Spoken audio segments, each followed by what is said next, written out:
Is Mike Sullivan. I'm a former IRS agent and teaching instructor with IRS. I worked there for a decade. I've been in private practice for, 41 years. I have a whole team of former IRS agents. If you want to learn about me, just go to my website at 777irs.com and you can learn. I've been on the national news quite a bit.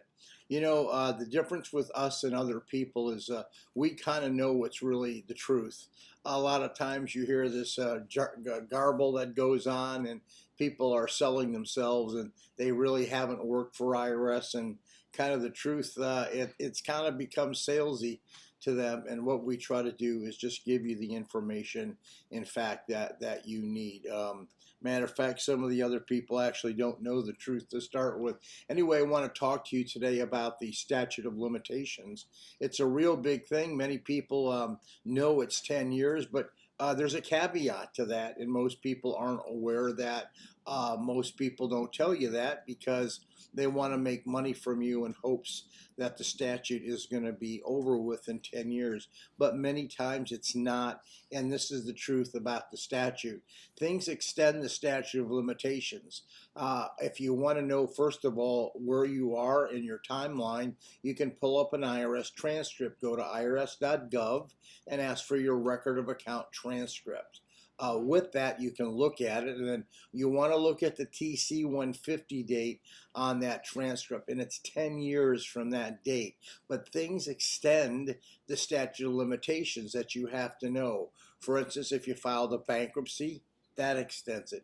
If you filed an offer in compromise, well, that extends it. From the time it went in to the time it was rejected, that extends it. If you file a collection due process, that extends it from the time that you went in to the time it came out.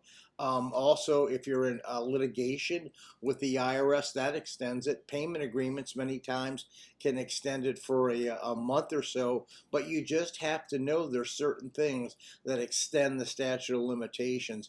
Very few people, well, I don't want to say very few, 50% of the people, the statute runs from the beginning of the 10 years to the end. But for the other 50%, through the offer, through litigation, through bankruptcy, through the collection due process, through other things, it's extended that. So you don't want to go ahead and call IRS and says, what's next? You don't want to do that because many times IRS will say, oh, you're at the end of the statute. What's going on? You do not want to call them toward the end. That's the last thing you want to do, because the person on the phone very, very, very often, if they know your statute's running out, they're going to reactivate your case to collect the money. So be very careful. Anyway, you've heard the truth about the IRS statute of limitations. If you need us, you can call us. If not, give me a subscription. Don't believe anything you hear. Believe it best when it comes from the lips of a former IRS agent. Thank you so much for listening.